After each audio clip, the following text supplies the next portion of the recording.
All right, start recording in three, two, and one. All right, and welcome back to the Reserve Squad Midweek Show, a soccer podcast covering all things in the EPL from a bench perspective. I'm your host, Ben, and this is your week 21 ish review show because it was kind of separated this past weekend. I guess we had 5 games this week, and I think we have 5 games coming up this next week.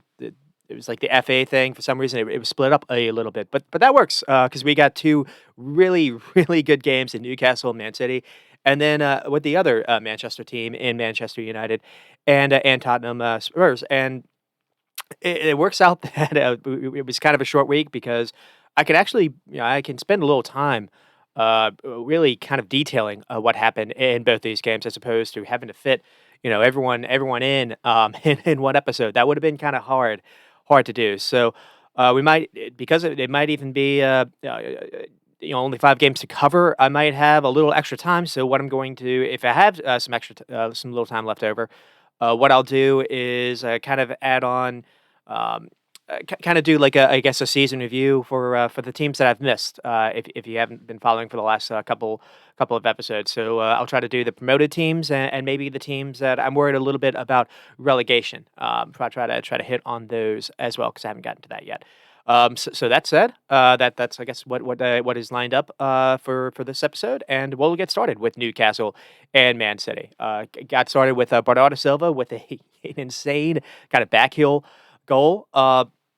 This is just one of those you watch this and you're like, yeah, Man City just doing what they do. But everything changed after that. All of a sudden, Newcastle started to get back into the game, and before this, they had a ball over the top that it was offsides called, but it was like a late flag, and it actually got the keeper hurt. But Newcastle scored on that, and it just showed that the threat in behind was there, and it was there from the early start, and we saw it for the opening goal. Alexander Isak, netted it in to make it a 1-1, and then Anthony Gordon quickly following that. And they went into halftime with Newcastle actually having the lead. And then basically the game changed and possibly the season changed in the second half because around the 70th minute mark, Kevin De Bruyne returned and returned in just kind of like Hollywood fashion, you could say, because within like 3 or 4 minutes being onto the field, scored, and then right as got to the 90th minute when it looks like maybe this game's going to end 2-2. Maybe City are going to drop points. They deserve to drop points because Newcastle had done enough.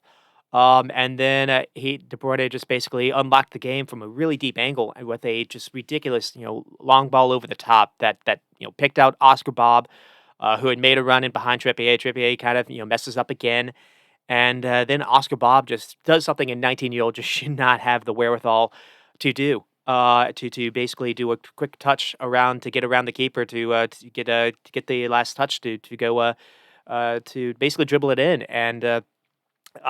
Oscar Bob is only like 19, and you look at like Norway's roster like going forward because Oscar Bob is Norwegian. Everyone knows Holland, and now it looks like Oscar Bob's going to be someone that he can play with. And then Antonio Nusa is like a fun creative winger at Club Brugge. Who I think is only 18, and it's kind of wild because Norway also has Odegaard. It's kind of wild Norway wasn't able to get into Euros this past coming up this tournament, but they probably will be. They'll probably be looking to get into World Cup, and with the World Cup kind of being expanded, we'll probably will see Norway, and we'll probably see some of those names. We'll probably see Antonio Nusa, and obviously we'll probably see Oscar Bob. So just kind of some names to think about going forward. But leading off, so Newcastle did have that good performance ish for Sunderland. I mean it was a championship side, but it was away to Sunderland. Sunderland or not, it wasn't necessarily a friendly ground to say the least. I looked up actually why was this such a big rivalry, and it's not just because of like close distance in the town square, essentially, because I think they said it was only like 12 miles apart. Going back to like the 1600s, like this rivalry like had different these two towns basically fighting over like certain kings and royalty. It just went back that far, which was kind of wild. And then with Man City, Kevin De Bruyne did return in the FA game, and I think he even had an assist in that game.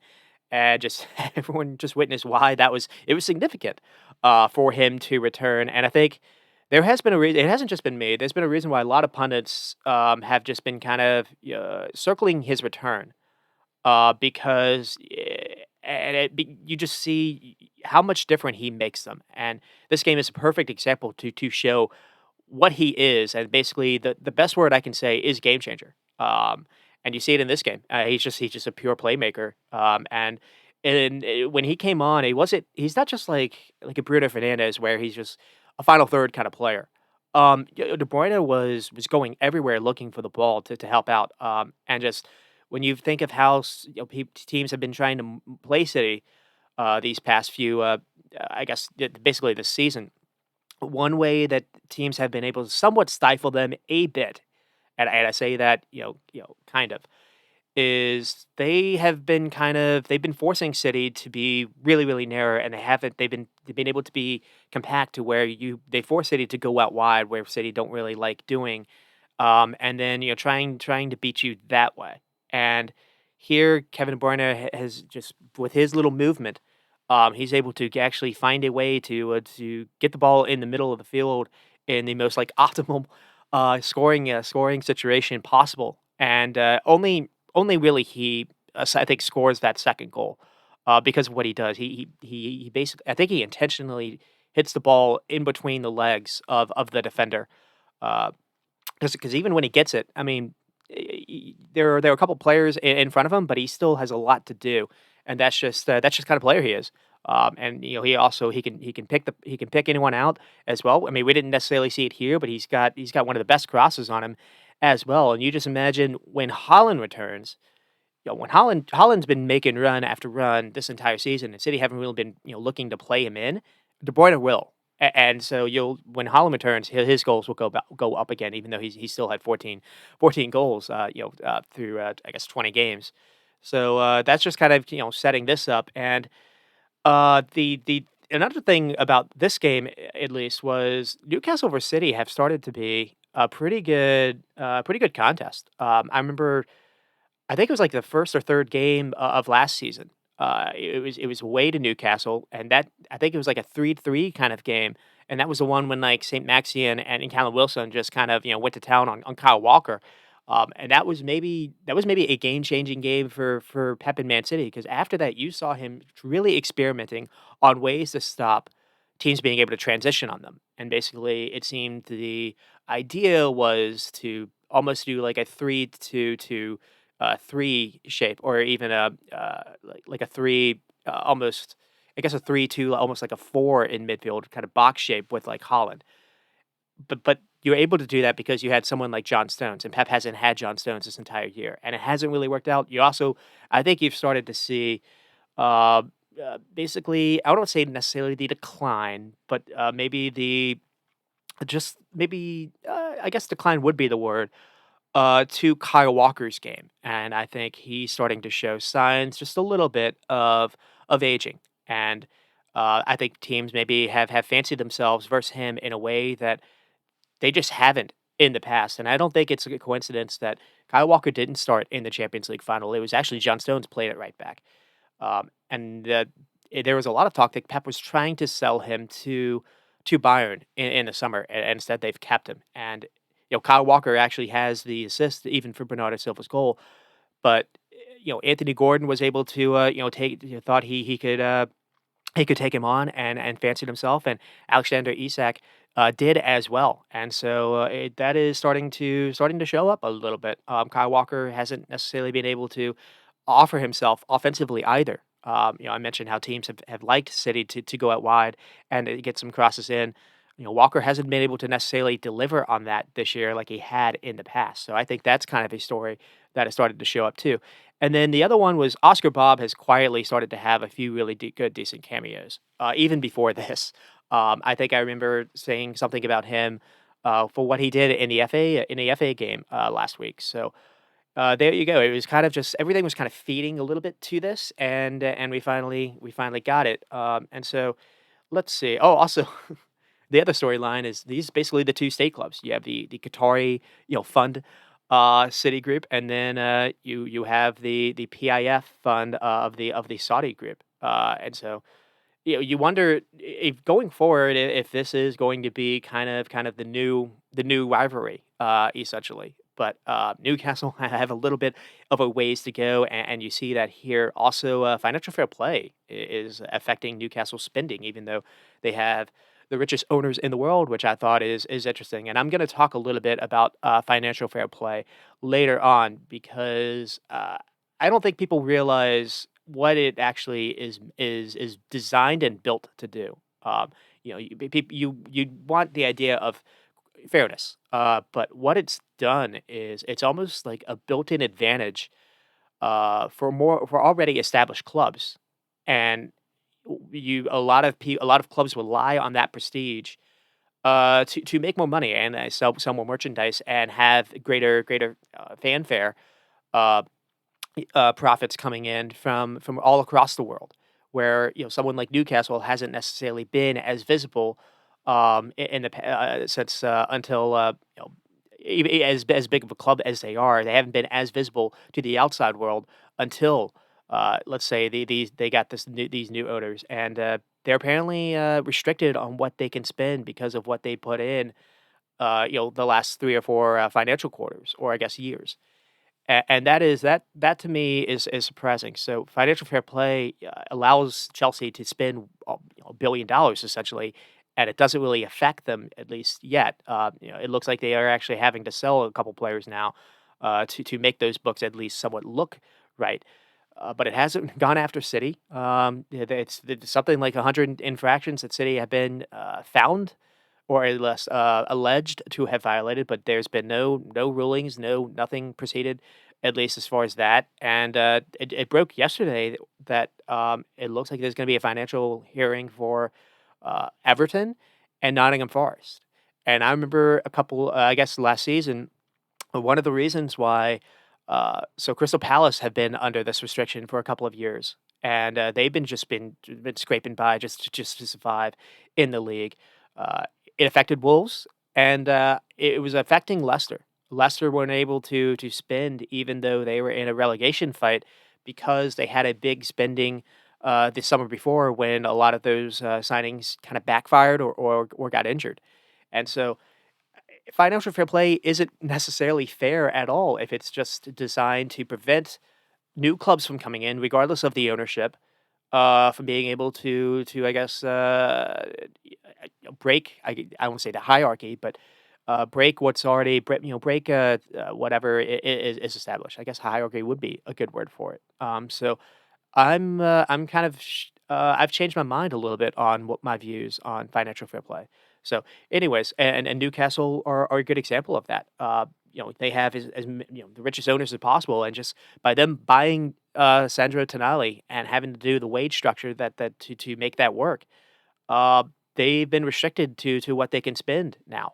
Which is just really bonkers because of what they were able to bring in as a club. So, uh, but anyways, going to the actual game, uh, we did see some changes for Man City. So Jeremy Doku is back. It's not just Kevin De Bruyne back. Jeremy Doku is back, and he didn't necessarily have his best game. And obviously, Oscar Bob is the one that won this for City. So he was actually taken off. Foden and Silva kind of intertwined or changed uh, change positions in the game. Like if basically if Silva wanted to play in the middle, Foden would go out wide, or vice versa. It seemed to be quite versatile there. And then Alvarez was likewise. Alvarez was basically just basically that front four had a lot of license to just do whatever. Maybe Doku was keeping wide. Maybe Kovacic would come up, but it was really hard to actually mark what they were doing, as opposed to say a Holland where defenders would know exactly what he'd want to do. He'd want to make a run off the shoulder, but you'd always know where he was. At least in that first half, Newcastle were really struggling because you would have the center backs basically marking no one, and you'd have Man City running at you, and you wouldn't know who was going to make a run or stay back when the ball was crossed. And I think that actually showed up for their first goal. So that was interesting to see. Was Rodri and Kovacic as the new kind of pivot pivot midfield. was different. We didn't see Pep trying to do a center back there, and Kovacic had a pretty good game. To be honest, he's not going to be Gunnigan. He's not going to offer those runs, those late runs into the box to just be like a goal scorer as well. But at least when it comes to just keeping the ball and press resistance, to maybe leave some of the strain off Rodri, Kovacic did a pretty good job of that, and Kovacic played a role, actually in the second and third goal. So worth highlighting that. Walker Diaz and Ake as the back line with Gvardiol. And Gvardiol did something that Pep probably isn't going to like, where I don't necessarily know if he was asked to do this or not, but Gvardiol was a lot more forward. And Gvardiol was almost a box or an option in the box in some of these. But when City were attacking and that wasn't necessarily coming off, Gvardiol was played out of position, and that showed up in a couple of these Newcastle attacks. And then with Newcastle, Trippier was back, and then Fabian Schär and Botman. Botman back in his usual position, and then Dan Burn. And we'll get to it again. Dan Burn just kind of basically you understand what you have with him, but uh, I think for a Kyle Walker chance, Dan Burn can't really get back, and Anthony Gordon is out of position, and so Dan Burn is still an issue. And then this is starting to be a bit of an issue as well. So their midfield is Bruno almost like the holding kind of midfielder in that central spot. He's not really a holder, but he's just really good to get the ball and to spin and to allow him in the center of the field to have options and to kind of dictate the game. And then you have Longstaff and Miley, kind of like the legs around him. But if you can get a ball in behind Bruno, and you have Fabian Schär and Botman, then that's usually a pretty good space to attack Newcastle. It's not always easy, but Man City were able to do that, and that they were able to find Kevin De Bruyne in that situation. That's where the second goal came from. Uh, and then Almiron, Ishak, and Anthony Gordon. Almiron is starting to be, looking back, uh, maybe a mistake to not have moved off him. We'll just kind of say it that way, because he had such a good season last year, and I think he was rewarded with that. Maybe he had people buying in and believing again, and he's had some injuries this year as well, but he hasn't been able to repeat what he did offered them last season. They also don't really have anyone to either for competition or to give him some rest. I know uh, they brought in Harvey Barnes, and I guess maybe the idea was to try Anthony Gordon on the right and Barnes maybe on the left, but that hasn't necessarily worked out either. And so that's starting to be a little bit of a, as good as Almiron does, at least off the ball, he does tremendous work. Sometimes when Trippier is out of position, Almiron will actually run back. And that allows maybe Longstaff to make some runs. So he does a lot of good stuff unselfishly. But when he gets on the ball, he's a bit of a liability. He's not really creating a ton. And you look at what else Newcastle have. Ishak or Isaac and Gordon are offering goals. Callum Wilson is offering goals, and Almiron just is kind of the last man, just lacking to contribute in that sense. But other than that, this is still a pretty solid Newcastle side, and if they could just they've been running on fumes, but they're only going to have once a week football now. They're still alive in the FA Cup. I think this side, when they get Callum Wilson back as well, I think the side has enough to maybe make an FA Cup run. We could see that, and if they do, I think the winner of the FA Cup would have a chance to qualify for Europe. So regardless of how their league form is, and they're only a couple points out from like seventh in the league, anyways. But that might be something to think about. So maybe Newcastle kind of start to prioritize the FA Cup that's remaining. I think they drew Fulham for the next round, which to me is probably a winnable game. Fulham have been playing well, but that feels like a winnable game. So we could maybe see that in the cards. But setting up that I have spent a little time, talking to, uh, setting everything up. Let's actually get to the game. So in the second minute, like I said, Newcastle are offsides, but they do score, and the reason why this is significant is Ederson gets injured in the process, and so Trippier gets the ball in some space, and he sees basically City playing a very high defensive line, and what happens here is Gvardiol doesn't really know uh, what to really do, where stay back or to put some ball pressure on Trippier, and he's late to react. And basically that allows Trippier to have some time, and he picks out Ishak making a run in behind, and he's basically splitting Ake. And here, yeah, the linesman is just late to raise the flag. It is close, so I understand why. But Ishak completely down free on the wing. That no one really knows what's going to happen, and so Man City have to handle this threat. And he just has an easy square ball to Longstaff, and Longstaff slides into Ederson to score, and then the flag goes up. And this basically is the nightmare scenario that a lot of people have been talking about, where a player does get hurt in a play that doesn't count because of the late flag, but and Ederson can't continue on to this. So it's quite significant, but at the same time, it's also close. And we saw it in the FA Cup just last week. There were a couple of times when a linesman raised a flag up that was close, but the play actually was onside. And so we don't there it's kind of an impossible possible situation to gauge here. But that is this is kind of the unfortunate nightmare scenario, and I haven't actually looked to see how serious it is. Uh, it's not like he necessarily, like, broke something, but, there's always been the fear of that, where, having the late flag, where something like that could happen, almost like in football when, maybe you have a holding call, but a receiver doesn't really know. He goes up for a grab and, it lands awkwardly, and it loses the rest of the season on a play that doesn't really matter. You don't really want that to happen, and, in football, there is that scenario that can happen with the late flag now.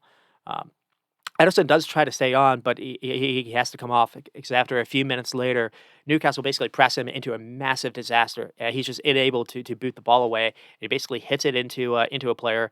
Newcastle have a chance to score here, and they just kind of flop it. But in the 10th minute, they get a chance, and then again, Trippier is able to do a similar ball, and this time Almiron is making a run behind. Carvalho can't deal with it, and Almiron gets the ball in space and has Isak for a square ball.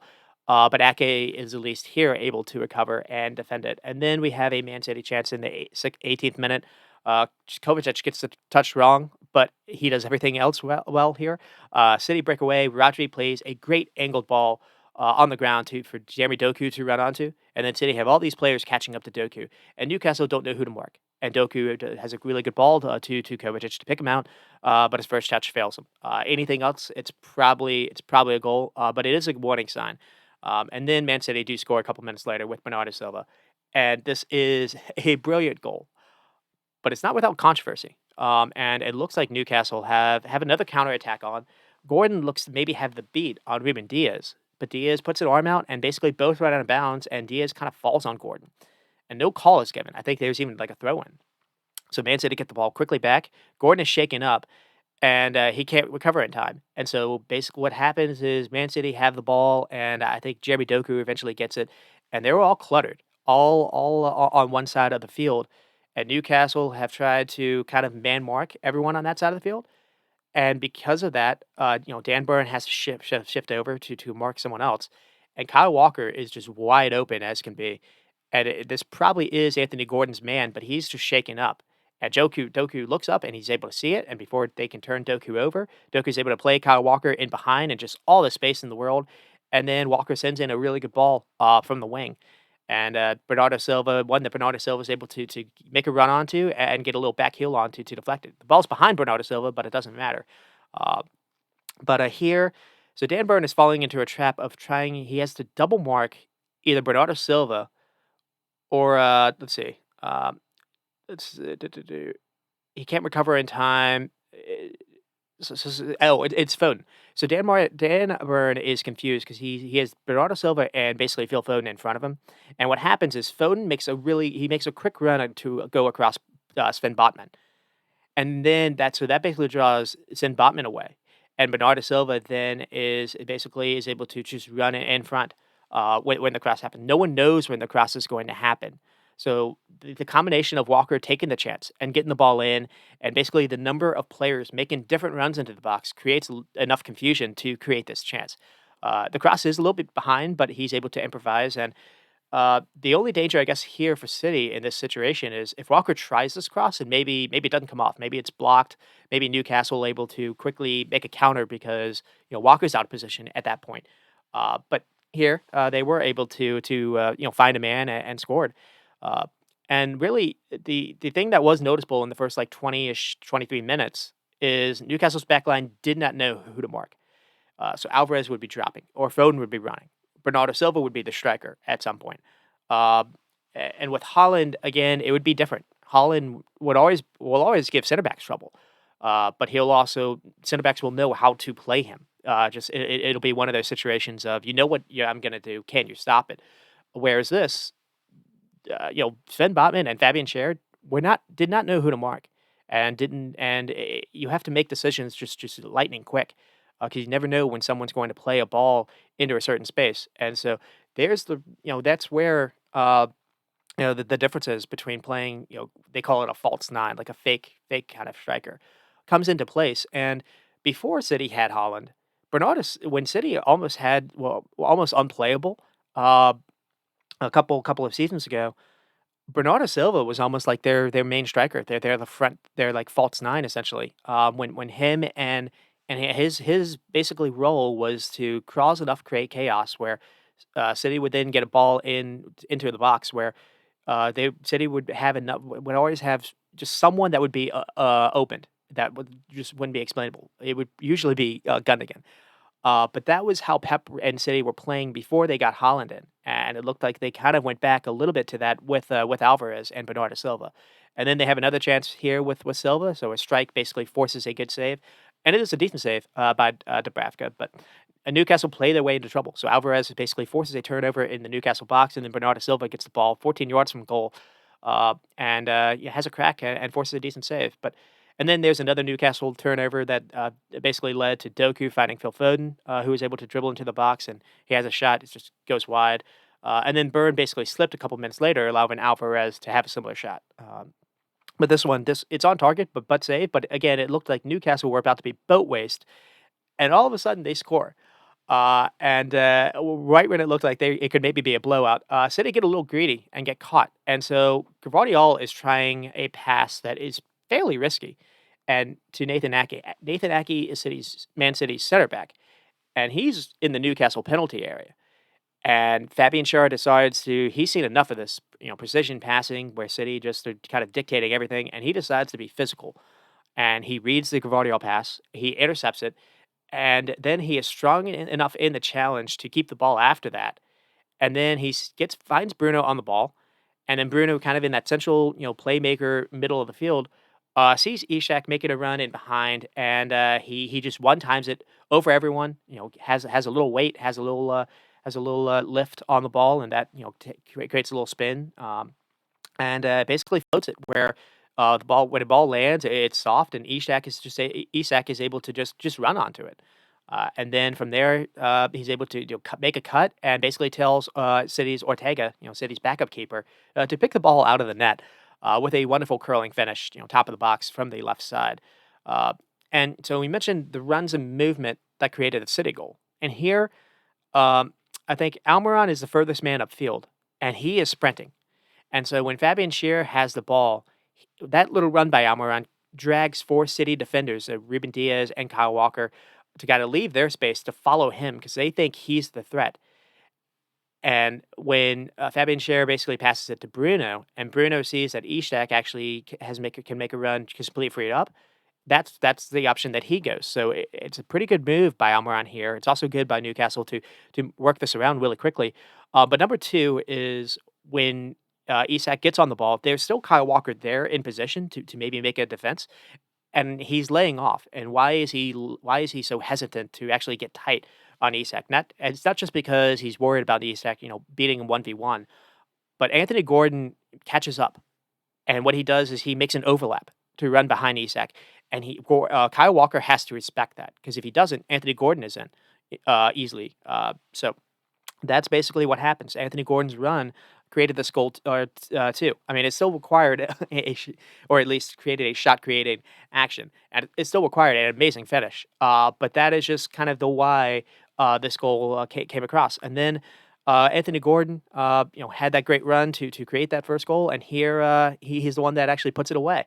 And the fun doesn't stop with the first one. And Trippier is just kind of clearing the ball here, basically upfield, but Isak is able to quickly run and challenge like a 50-50 loose ball and wins that challenge to keep it. And then I think it's off Ruben Diaz even.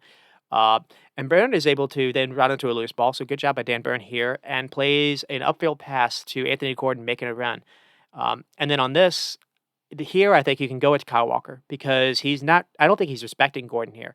He's technically he's in a good enough position, but again, there's a lot of cushion here, and Gordon basically takes a touch and ones up Isak's shot with a beauty curler of his own. It's from a tighter angle. I think the shot's even better, and Ortega even dies for this, and he gets nowhere near it.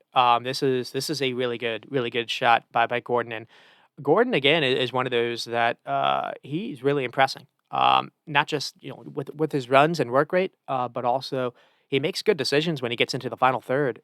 He's shown the ability to pick out a pass, pick out a run, but also he's showing he has a finish on him, and this is a wonderful strike. And I guess it's just one that Man City and Kyle Walker weren't expecting or respecting, and there you go. I mean, Kyle Walker tries to get a block, but he's too far away. So when he does, stick out a leg, it's not close enough, and the shot is perfect too because he has to lift it over Ruben Diaz, who's standing in the way. So it goes over his head too. Uh, and it's got the right spin and curl because he starts it outside the post and he curls it in. This is just a really good shot by Gordon. And then basically the right before halftime, Newcastle had the chance to maybe honestly stake a claim to the game, and maybe pull away. And Isak basically gets a 1v1 chance versus Ortega, and he can't beat him. And this probably is the biggest moment in the game. Just not only at this point, but if Newcastle go in 3-1, that maybe is enough to at least seal a point. You still have a whole second half to play versus Man City, but this was a big moment. And Trippier here, he basically steals the ball off Doku, and then youngster Lewis Miley gets on the ball and sees Isak bending a run again with that Man City high defensive line, and he's able to time it right and really good pass by Lewis Miley. For a 17-year-old, he is, if nothing else, he's at least good enough as to be a senior player where you don't really no one really questions his age anymore. This is I mean, obviously, someone like Joe Linton, someone more senior and experienced, is probably a better option in no long term, but at least in these moments, he's done a really good job to come in when they've had a midfield crisis. And it's not like he's had it's not like he looks out of place. And this is a fantastic ball that he plays. Uh, and Ishak is 1v1, and he has an opportunity to lift. He has an opportunity to maybe go behind him, and he instead tries to just take a shot to beat him. An early shot to beat him, and it's just too close. It's a good save by Ortega, but if Ishak's able to make this one count, Man City are in a big hole, and it was weird because Man City dominated large parts of the game, but were also sloppy. And anytime they lost the ball, the run in behind was on. And Newcastle have a really serious threat to get in behind every single time with the runners and attackers that they have, and they were giving Man City headaches. This is the type of game that Pep probably dreads most because he sets up to stop transitions, and all Newcastle were doing was transitioning on them. Um, and the second half wasn't necessarily as active, but there were still chances for Newcastle. So here, there's a Man City chance, but I guess there's like a Newcastle vulnerability. There's also a chance for Ishak a couple minutes later, but here Bruno gets the ball taken off him by Alvarez, and he's the only midfield security. So after City win the ball back, City have a free run at Newcastle's back line, and their City ducks. Alvarez is able to carry the ball all the way to Newcastle's box. He feeds in Kyle Walker making a run, who just goes past Dan Burn. And Walker then has a good cross, but City can't finish off. But it's just too easy a little bit for this chance to come. And then there are a couple chances here in between with a couple shots for distance from Alvarez and Foden just getting into the box. They made Dubravka work, so the shots were on target and hit with good power, just kind of maybe too close to Dubravka. But Alvarez and Foden at least have a pretty good finish on them. And then there's another big chance, and it comes to Alexander Isak. And again, it's one of the few times in that second half where Gordon is able to get the ball into some space, and he plays a upfield pass to Dan Burn. Dan Burn here has kind of switched positions, and he's made a run in behind, unmarked, and Dan Burn makes the right pass, makes a good square ball into Isak, and Ortega is just brave and reads it, and he's able to stop the ball before Isak and able to run onto it. So it's not really Isak's fault, uh, and really uh, in moments when they needed him, Ortega made some pretty big saves to keep City into the game. This was a big moment. It's in the like 68th minute or so, and right around then is when Kevin De Bruyne and Oscar Bob were basically subbed on. So Bernardo Silva and Doku came off, and like basically the first chance in the game, or for De Bruyne came on a first kick. Man City had a free kick. The free kick hits the wall, but City are able to still keep possession, and the ball eventually comes in, and it's a loose ball in the box, and Alvarez is able to get a free shot on it, like free volley. He just can't keep the shot down. But you've after this moment, it was like Newcastle going to be on the back foot for the remaining 20 minutes, and just couple minutes later, Kevin De Bruyne scores. And so Newcastle's legs are starting to be more spent in that second half. They aren't pressing as much. They're just kind of just waiting. Alexander Isak isn't really trying to press the ball runner. He's almost trying to screen or trying to prevent a pass to come through the middle.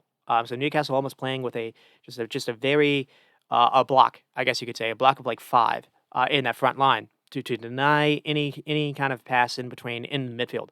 And what happens here is you have four players that are just watching Kovacic and Rodri pass back and forth. And it kind of lulls everyone to sleep. And what happens is Rodri is able to make a little dribble. He actually goes where the Newcastle players are and draws the attention onto him. And if Rodri doesn't make the pass that he does, he probably turns it over. But he's able to right when this happens, De Bruyne also shifts just a little over. So as Rodri is running towards the Newcastle players, Kevin De Bruyne is running away from them. No one recognizes the little run, and Rodri is able to just quickly slip a pass in behind everyone, and from there Kevin De Bruyne basically in space, where he's got basically a 12-yard gap between the midfield and the Newcastle back line. This is like the most optimal chance you could have to score if you're an attacking team.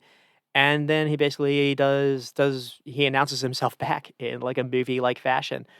Just scores it at Reggie's goal, outside the box where he just he places the ball into the net, 20 yards out, threading it in between the legs of a defender, and because of that, he freezes the keeper. And it's just too perfect.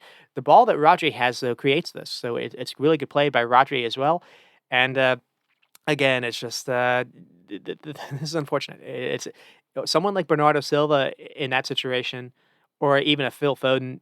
I don't think the chance happens. Now, Man City maybe are able to get them the ball in this kind of space, but I don't think the goal necessarily happens. And that's what Man City have been missing since Kevin De Bruyne has been out. Um, and then Rodri has a shot that's saved, but this is annoying too because De Bruyne has dropped deep here to look for the ball, which makes him harder to get man mark him or have someone on him. And he basically plays a playmaker for others in this situation. So it's a reverse. De Bruyne gets the ball and he just threads in something insane to get behind the defense to Rodri. This is a risky pass, but he pulls it off, and the speed that he hits this to hit it through a tiny window, it's just not fair. And he Rodri then gets the ball, and he's the one that now has it with a little momentum to run onto to a defense, and Rodri actually does a step over to even get the shot off, and it forces a good save by Dubravka. This could have been a goal. But it was funny because I was watching this with my brother, and I honestly shrieked every time Kevin De Bruyne was getting touches on the ball. And there'd be times when he'd be like 30 yards away, and my brother was like saying, "Why are you doing that? Just like relax." And I just feel like it's not hard to overreact, but it's just it was scary how good he looked. And he wasn't just demanding for the ball, like, near the top of the box, like, say, like a number 10 or attacking midfielder you would expect to do. He would run out wide, and when he would, cross it in from wide, he was finding players with a good delivery. He would be dropping deep. He was everywhere, and Newcastle couldn't lay a glove on him. And, you you just can't, you can't give someone with his ability to play a pass, or give him space. And because this is what happens. So here, in the 90th minute, so City are able to just kind of keep the ball a little bit, and De Bruyne has it initially, but Newcastle, do a decent job to at least corner him. So he has to pass it sideways to Kovacic, who then runs to the left side a bit. And that basically drags people onto Kovacic, and then that frees up Kevin De Bruyne, and then so Kovacic then passes it to De Bruyne, and he just sends in a ridiculous ball over the head with the perfect weight to find Oscar Bob, who had timed a run to get to perfection to get into the Newcastle box. Trippier's nightmare continues. I mean, this is you can't really go at him. It's not really that fair, but Trippier is the one that's beaten, and that's where the goal really does come from. From there, we see what a 19-year-old academy kid shouldn't be able to do, and because he still has a lot of work, a lot of work to score this goal. And he basically calmly uses his just quick feet, just one touch with the left, one touch with the right, in the same kind of motion to get it past the keeper. The keeper's charging at him, and he's able to do that all in one motion. So really good quick feet, good balance, and basically someone at 19 that is not afraid of the moment, essentially. And it reminded me a little bit. It's not the same thing, but it reminded me a bit of like that finish that Robin had to help Bayern win the Champions League versus Dortmund a few years ago.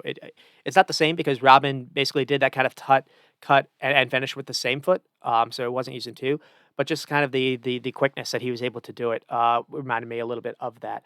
And also, uh, this is maybe I don't really want to just go with someone, but I just don't feel like someone like Jack Grealish finishes with chance. I don't even know if Doku does either, and so that's just maybe I'll just praise Oscar Bob than necessarily trash Jack Grealish. But I do think it's interesting how Jack Grealish maybe has competition yeah, for playing time in a way he maybe hasn't in the past, and that's maybe not the best for him, but that's probably really good for Pep and Man City. Uh, and it's unfortunate because Newcastle, I felt like Newcastle needed this. But by the 70th minute mark, after De Bruyne came in, just a couple minutes with De Bruyne being on the ball, you were like, they're going to have to hold on. And I just feel like another thing that also happened was Man City stopped losing the ball. And they basically stopped having those transition moments against them. And when Kevin De Bruyne came on, Gavardiol and Walker were much less involved in City's attacking movements. So City were also more secure defensively, having less people, forward, just because Kevin De Bruyne was able to just basically able to dictate the offense. And again, this was scary. And you imagine you have Holland to add to this still. So with Newcastle 1.3 xG, Man City 3. Newcastle 12 shots, 5 on target. Man City 27 and 11. Three big chances though for Newcastle, and three missed. A couple for Isak. Newcastle only had 30% of the ball. Man City 73. That's what you expect, but Newcastle were really good on the counter. Passes 203 for Newcastle. Man City 677, 91%. Uh, and Newcastle are a pretty good pressing team. Now they don't have the legs that maybe they've had in the past, but that's not something to sniff at. This was an impressive Man City performance. And again, it is kind of funny because how much different is this with Holland as opposed to not? Maybe they even win a lot more. But I'm just wondering the way that Alvarez and Silva and Foden were able to just make defenders really confused, and now you have someone like Kevin De Bruyne that can pick out those runs. There could be maybe an argument that they're better with Alvarez than necessarily Holland. It could be an awful take because Holland could come in and probably get like 3 hat tricks his next 3 games with Kevin De Bruyne back. So I don't know. That was just something that I was thinking about, watching this. So I will start off with Man City. Uh, granted, easier said than done, but it's like the heartbeat of the team for the last like 3 or 5 years really has been Rodri and Kevin De Bruyne. And so when you play Man City, at least when I'm watching them, I'm like, have a player just double up basically on those two players, and maybe anyone else beat you. Before maybe it was Aguero, David Silva in the past, but it's become De Bruyne's team, and I think the goal should be to try to do that. And Newcastle weren't able to stop Kevin De Bruyne from just getting any kind of touch he wanted. But another thing too was, I think I mentioned it before. In the past, maybe you could have been able to double up on Rodri, where you force someone like an Akanji or an Ake, someone or even a Gvardiol, someone that's playing in midfield that's not really a midfielder. Here, Kovacic is like an equal, at least when it comes to making good decisions on the ball and being press resistant. So Kovacic had 164 touches, 134 passes, 93%, and three key passes, and had a lot of ground duels. And Kovacic is not Gunnigan. And he's not so he's not going to be the goal threat, but he's reliable at retaining the ball, and that's what Man City need. When you can keep the ball and make other teams basically run at you, then all that clever movement with those attackers, regardless if it's in the middle or out wide, it's going to create some trouble. And so you have to be able to keep the ball to be able to play this way, and so that's where he helps you out. Uh, I think I already spoke about the Holland list city team. I like the idea of just kind of seeing it. I like just to experiment a little bit or to do a hypothesis. Also with Alvarez and Foden, they have their scoring boot. They found their scoring boots. They get lots of attempts on goal, and for the most part, they at least make a keeper make a save. It just feels like they're both nightmares to mark. I just don't. The only issue is with having to bring it back and say when Holland returns, how are you going to play both or either in the team? That could be something going forward to see. It might be Alvarez that gets shown the door a little bit, but it might also be Phil Foden because what happened was. Uh, Kevin De Bruyne came on for Bernardo Silva, and Bernardo Silva is probably their best right winger when it comes to just uh, keeping space on the touchline. He's not necessarily going to beat anyone, but he has a pretty good positional discipline to at least keep space on that side. Phil Foden doesn't do that. So Alvarez and Foden are probably going to have a little competition for their spots coming in. And then, like as far as like negatives, I think I mentioned Kyle Walker. It's just I think he doesn't have the fear factor. I guess I'll put it that way, that I think he's had in the past. I remember, people looked at him like, not people looked at him. Crystal Palace was able to get in behind him. I think for one of the tying goals. I thought Liverpool were actually going at him and not really fearing him. So I think that's been interesting. I feel like Akanji is a better right back. If Don Stones was available, if they're not going to play him in midfield, I feel like he'd be a better right back. Uh, and then I think another thing too is it's probably as bad as the team has made Ruben Diaz look. Chelsea maybe did something similar, but Newcastle were just getting in behind him with ease, and just him and Ake looked lost in a lot of moments in this game, at least in that first half. And Ortega had to bail him out, and there is no John Stones, and Akanji is injured, so. There has been a lot of debate on who are Man City's best defenders in the past. Kyle Walker has gotten a lot of praise. So is Ruben Diaz, and Ruben Diaz was quite important for their Champions League run. And important. He's been important for their championship title runs as well. But he doesn't look the same player without John Stones being on the field. I think it's starting to worth mention that. And then another thing too is before this season they had someone like Laporta uh, who wasn't really the same player after his injury. He had a massive ACL injury in like 2019, so he lost a little of his pace. But he was also just a rock defensively and really good as far as passing from the back and just being a solid in defense or solid on the ball, but for solid to a ball progression. And it just seems they haven't necessarily. I feel like they may be sometimes missing that a little bit. So I don't know. Yeah, maybe that's just kind of a way to praise Laporte than necessarily trash the other defenders that they have.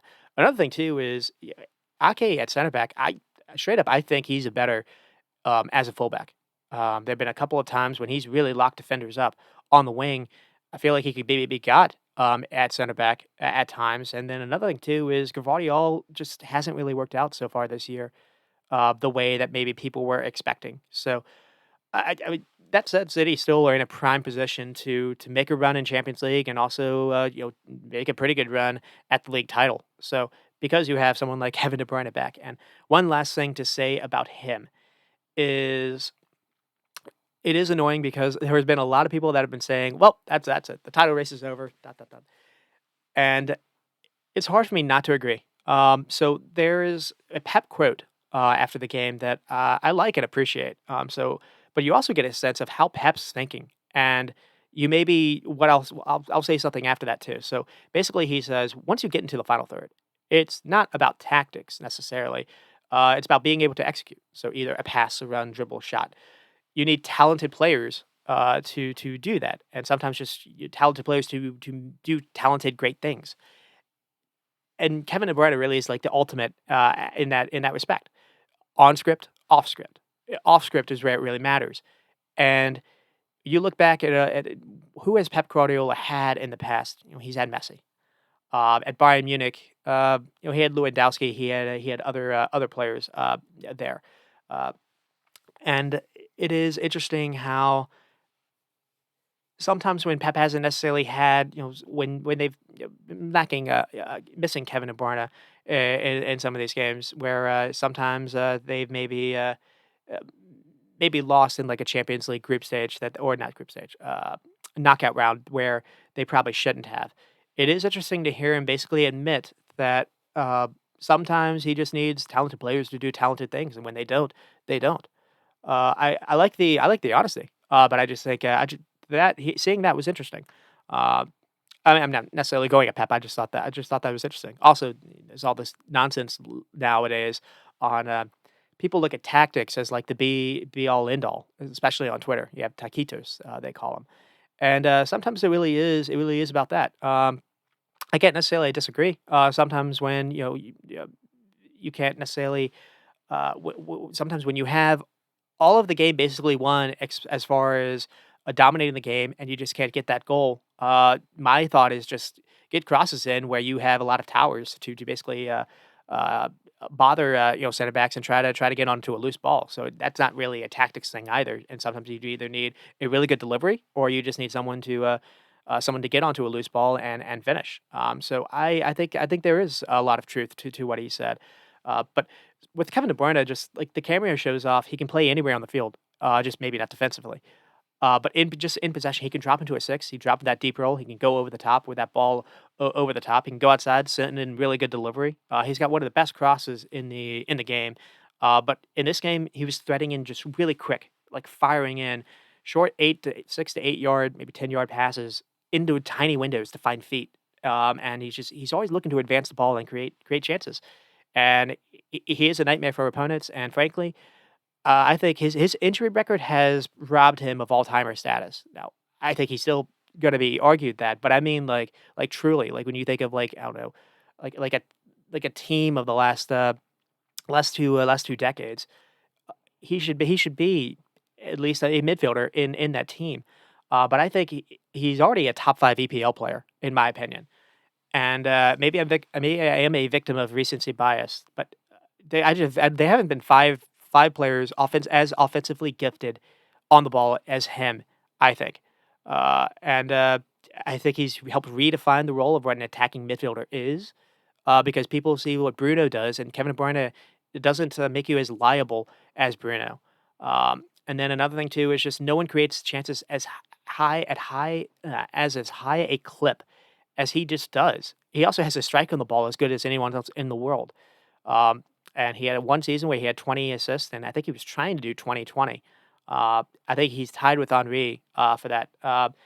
The only one that maybe was close was Harry Kane had a similar time kind of a season, but I think he maybe missed on assist. But leaders for assist, I thought this was kind of wild. It's Ryan Giggs, so 160 assists for 600 games played or 620 games played. Number 2 on that list is Cesc Fabregas, 111 assists, for 350 games played. Uh, and it probably would have been a lot more because he did go to Barcelona. And then it's Wayne Rooney with 103 assists for 491 games played. And then number 4 is Kevin De Bruyne. And this was before this was in December, so he got another assist. So it's 102 assists now for through 245 games played. With Holland back, he could possibly pass Cesc Fabregas for second all time just this season and do it. I don't know in like 100 or 90ish games less than Cesc Fabregas. So that's just kind of just goes to that.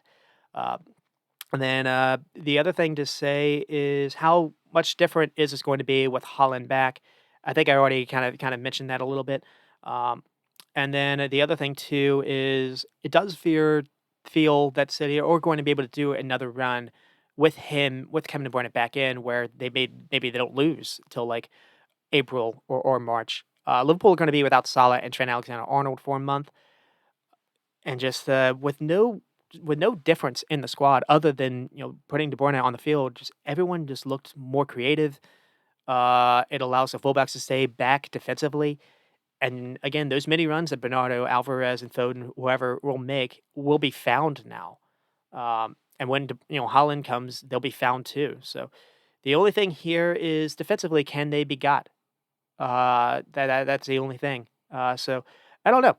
It's not the end of the world. It's not like they're going to just never lose again. But you see why people have been saying his praises, or at least someone like me have been saying his praises just in this one little game. And so we'll see if he's able. Also, he did have that injury. He did have that surgery. Is he going to be able to just immediately do what he did and just continue on, or is he going to have a minutes restriction? It's going to take him some time to get some game fitness. There could be some of that as well that we'll have to follow. And then with Newcastle, it's unfortunate because they had a couple of really good chances to score that third and put the game away. But defensively and off in midfield, they look spent in the second half. Um, and it was a far cry from their earlier counters where I thought Newcastle made City turn the ball in the second half. In that first game, Newcastle lost to Man City 1-0 with a wonder goal by Julian Alvarez, but that second half, Man City were the team on the back foot, really struggling to hang on, and it was flipped in this case. Um, Ishak and Gordon have become quite a good duo. It's just Ishak with the three chances missed. I do think Dan Burn and maybe even Trippier now are starting to be a little of a concern.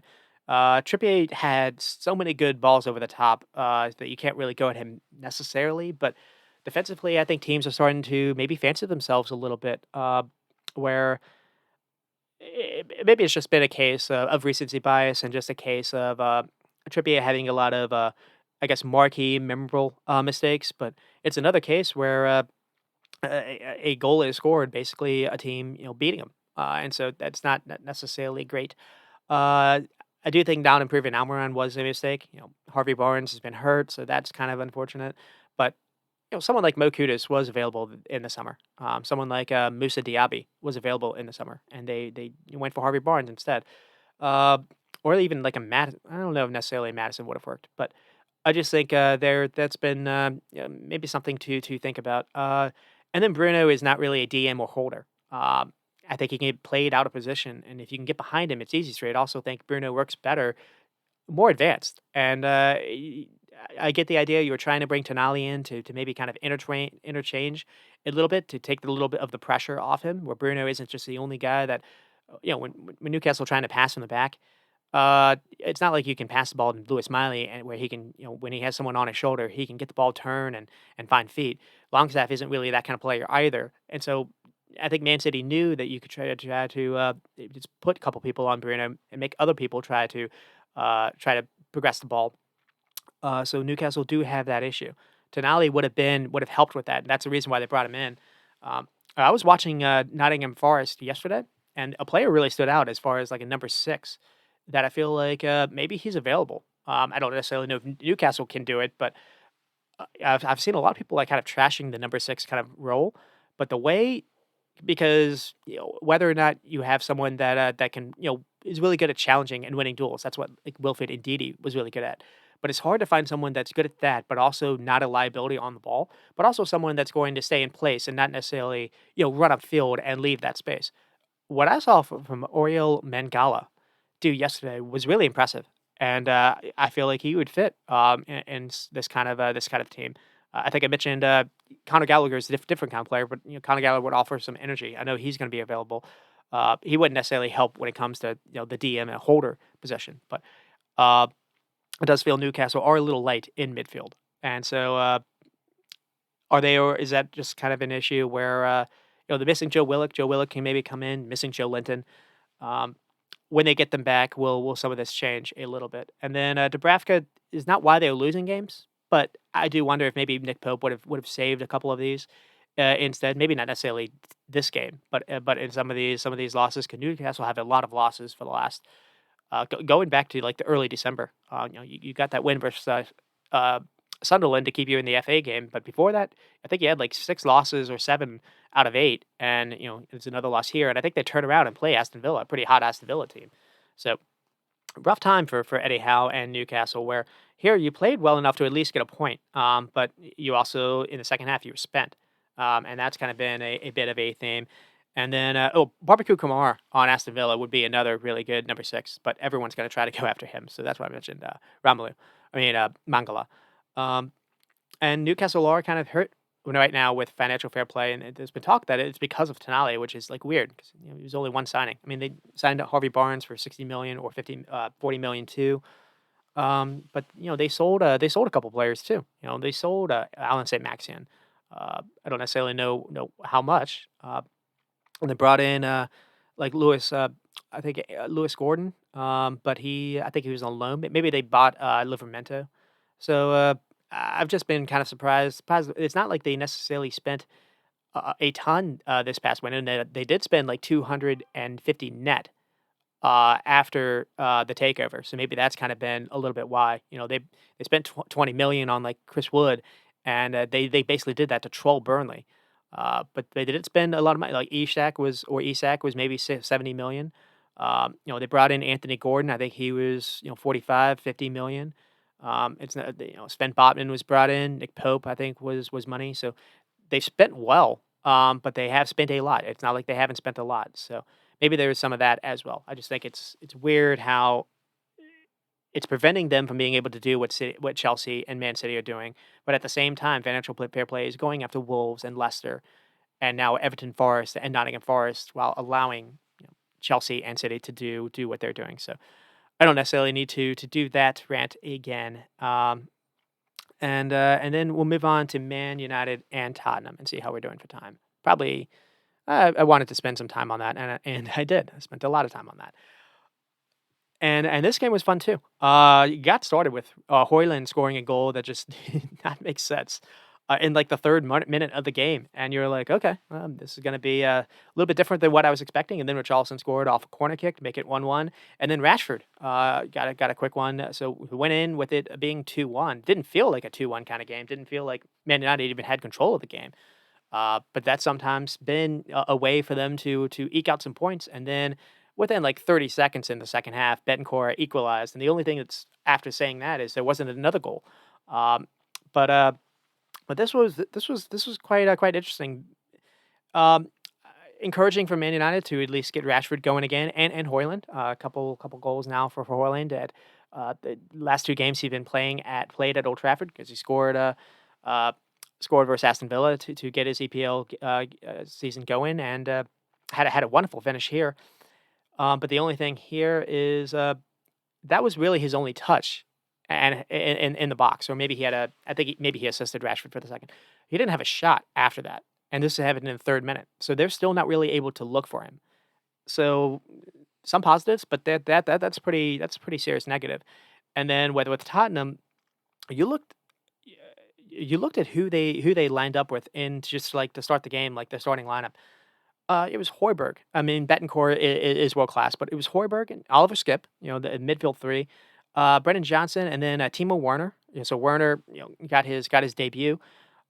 But you just looked at that, and so no Kulusevski, no Son, obviously, no Basuma, no Sar, no Madison, and you would have thought, yeah, maybe Man United would fancy themselves with this kind of midfield, and the exact opposite happened. Also, it was really big for Spurs to get Mickey Van de Ven back.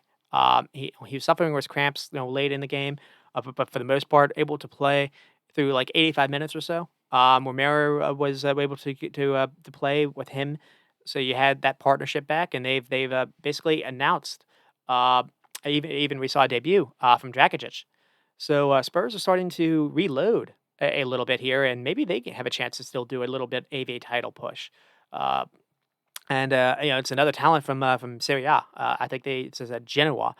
So Vicario from Serie A, Udogi, and then Betancourt and Kulusevski. I think they got from Juventus, and then they brought in Timo Werner on loan, and he had a little debut, and for the most part, it wasn't bad. Um, I didn't really know what to expect. I think I mentioned it last week. I liked the idea. I really don't think there's a risk involved, and I'll get to it later. He has a really good play that I don't think was praised enough for the Betancourt goal because of what he did.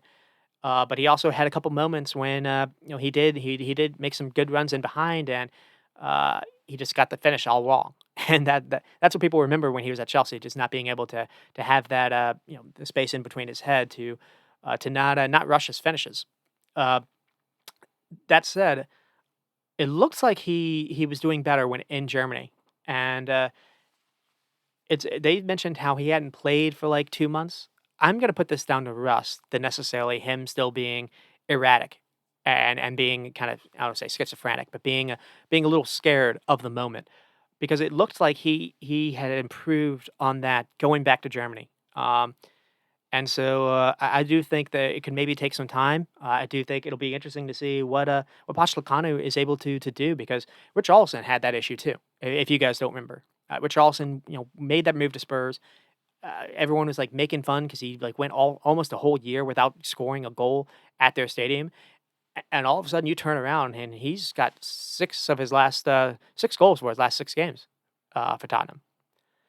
So there's sometimes a manager can get more out of you than you've been able to do. That's what makes someone truly special. And so far, it seems Pochettino has done that with he's already shown the ability to do that. So it'll be interesting to see if he can get some goals out of Timo Werner, and if he can do that, this not just becomes really good loan move. They should maybe think about doing this a little bit more permanent because the runs that he's able to make, he annoys fullbacks. And Man United did something weird where they almost didn't respect him. They put Dallo on him, but Wan-Bissaka on Brennan Johnson. And Dallo, when at least when Dallo was in position, and I guess when there was Spurs basically had the ball in the final third, Man United were more in a kind of a set defense. Timo Werner maybe wasn't able to get behind Dallo 1v1. But in those moments when, it was more of a end-to-end kind of action, when the games were open, Timo Werner was getting behind Dallo and just, running at Johnny Evans or Varane, and, he was dangerous, and he was causing absolute hell. Uh, and, it's not something that, someone like a Brian Heel would have done, and I don't necessarily know if he can only play on the left or if he can maybe try it on the right, maybe you try, Brennan Johnson on the other side. There were a couple of times when it did seem like they switched. So, it's gonna make them a lotta without Son, it's gonna at least make them, interesting and fun still. So that's at least kind of leading off. And then with Man United, it was very interesting to see that Andre Onana was still their starting keeper, even though African Nations Cup is going on, and basically they had a game like the next day. I don't even know if he was able to play there. I think they mentioned he was going to get on a flight basically right after the game to maybe try to play in that. So that was wild. I didn't know you could necessarily do that. But apparently, there's been some issues with the federation, and he basically retired from international football, and then they decided to, I guess, try one more time. So maybe that was a little bit why. Maybe like when Man United signed him, there was something in that contract that would allow him to have kind of like last say. But that was a little wild. And then the other thing too is for the first time in a really long time, Man United's bench looked relatively back. Lisandro Martinez was on the bench, and Casemiro was on the bench. We didn't see Casemiro, but at least he was on the bench. Martinez actually got some game time. I think he got like the final 20 minutes, which is good because Johnny Evans maybe got an injured. I don't think Ten Hag actually was going to play Martinez. Johnny Evans actually got hurt in the second half, and they brought Martinez on. And Varane Martinez, you get Casemiro back in there. Casemiro with Kobe Mano. It's a little bit close to what they had last year, with one exception. Don't have Luke Shaw, and I'm gonna get back. I'm gonna get to this later on. I have a little theory about Luke Shaw, and it combines Marcus Rashford, and it could be a nonsense theory, but I think it has some legs. Luke Shaw, or I guess Malasia. I'll do a little twist there, and playing a Dallo or Wan-Bissaka at that left back, it's not the same thing. And I think you've started to see I think Rashford has struggled by not having some help on that fullback side, and I'll get to that later on. Um, so mention the lineups, and I'll get started with the first goal. I mean, 3 minutes in, comes after a pretty decent Spurs attack. Onana catches a cross and quickly throws it to Garnacho to start a Man United counter. Garnacho then passes and finds Bruno, and then Bruno hits a pretty good long ball to Rashford to run onto. Uh, Unfortunately, here Romero is not level with Van de Ven, and I think he's worried about Hoyland. And so Rashford is able to be on side here, and he dribbles into the box after getting the ball, and he's looking to try a shot here, um, and basically he loses the ball, but it finds Hoyland in the process, and Hoyland does a pretty good job to maneuver around and to find a little space, find a little opening, and just fires off a quick shot with his left foot. And what a hit this was! He roosts it into the net. And basically, if you could rip a net off with a shot, this would have done it. I mean, this was a rocket. Beating Vicario near post, you can't go at Vicario for this. Beats him with pace and height. Uh, and sometimes this can happen when you get that monkey off your back. Maybe he was struggling for confidence, and then you scored that goal versus Villa. I think he hit the post versus Wigan. Had a header that hit the post, so he was close to scoring there. And then what a hit this was. And I think the only thing you can say is it's crazy that they didn't look for him more after he showed this is what he has in his locker, because he only had a couple more touches in the box the entire game, which is crazy to me. Um, Another thing to say is it's a really good ball by Grano. I don't get why he doesn't maybe drop deeper to play this kind of way. Too many times he's the one looking for the ball, and that's where I think Man United have issues. At least in possession, if he can drop deep and have this ball over the top, which he's shown he can do in the past, he needs to do that more. Because that'll make those runs by Rashford and Højlund much more dangerous. And you have to respect what Garnacho can do on the other side too. So I liked the way how this goal was designed and came about. Uh, but another thing too is you got lucky a little bit because when Rashford got the ball, he wasn't looking to pass. He wasn't looking for a teammate. He was looking to try to get his shot off, and he had Garnacho open. He didn't see it. He was trying to get the shot off and basically lost the ball and got lucky that Højlund was there to be able to get onto it. So the chemistry in the front three still isn't really there. That said, Rashford did do better later on in the game, so I'll mention that. But yeah, touches for the rest of the game. Højlund just finished with 18 touches and one shot. Richarlison, as far as like comparison, had 43 touches. So I still think Man United have some issues to deal with. And then we have a chance for Tottenham in the 10th minute. It's a Warner header. Uh, this chance does a pretty good job of like showing what Werner can offer. So he drops deep in the pockets that Dallo doesn't want to follow, and allows him to kind of be an outlet to receive the ball all game.